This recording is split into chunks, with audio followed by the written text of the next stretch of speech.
In this video for Siluet 3D, we'll go over slicing and print settings. Once you have your design created in the workspace and are ready to print it as a 3D object, save it, then go to the 3D Print tab in the upper right area of your screen. You'll notice a slicing progress bar appear at the bottom of the screen. Slicing just means that the software breaks down your shape into the layers it needs to print with PLA filament. The progress will take longer for larger or higher quality prints. Slicing and printing are mostly interchangeable terms when talking about 3D printing. Siluet 3D automatically constructs a 3D model according to the default print settings, and you can see how the printer will construct and print your shape. If you have objects on your work page that are not grouped, the software puts each into its own print job, which you can see at the bottom of the window. If your Siluet Alta is not yet connected and turned on, you should do that now. You have 3 preset quality settings for draft, high, and standard. The setting you choose depends on what kind of 3D print you're making. A model for test purposes that doesn't need to last long is probably fine with draft print settings. For a model that needs to look nicer, the high-quality print setting is more appropriate.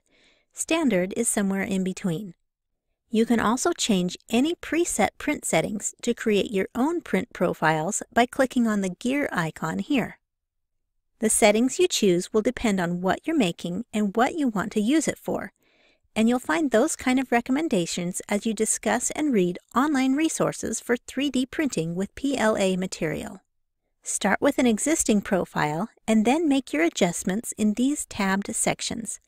Changes can be saved as a new profile and will not save over one of the 3 default profiles. Layers and perimeters is where you can adjust temperature, layer heights, and shells. As you hover your mouse over these settings, you'll get a helpful pop-up hint that explains a little more about each setting. Temperature is for the temperature of the filament layers of the 3D print. This is what you would adjust if you're having trouble with webbing or with brittle prints. First layer height is for the height of the first layer of your printed image. This first layer is important because it's the foundation of your print. Layer height is for the height of each layer of filament, which is comparable to a resolution setting. Thicker layers mean less detail. Shells is another name for surface layers, and this is where you adjust the number of each kind of shell. Perimeter shells adjust how many layers will print around the infill and are not part of the infill itself. Top layer shells adjust how many layers print on top of the print. Bottom layer shells adjust how many layers will print at the bottom of the object. The next tab is for infill. Infill density controls how much plastic is printed inside your model, or the thickness of the support material inside your design. Infill overlap controls how much the infill overlaps the edge walls of the print. This can be adjusted to prevent gaps between the perimeter and top layers. The next tab is supports and adhesion. Supports is off by default, but can be checked on to add support material if the object has any pieces that will print at an angle greater than 45 degrees. This enables those overhanging parts of a model to print correctly.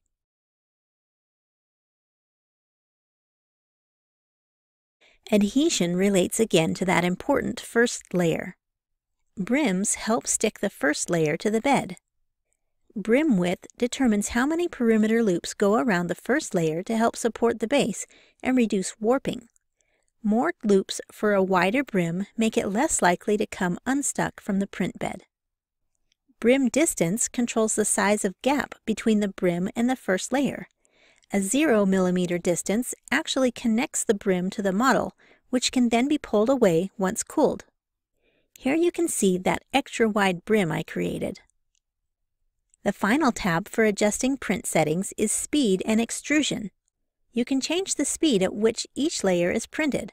This often depends on the quality of the print and temperature of the filament. Generally, the faster the machine is printing, the lower the print quality. Here's the first layer speed. So if you have trouble with warping or the model coming off the bed during printing, you may choose to reduce the first layer speed. If you lower your temperature in the Layers and Perimeters tab, you may want to increase your print speed. Extrusion width controls how thick or wide each layer is when printed. If you make changes to the print settings, you'll be prompted to save your changes as a new print profile.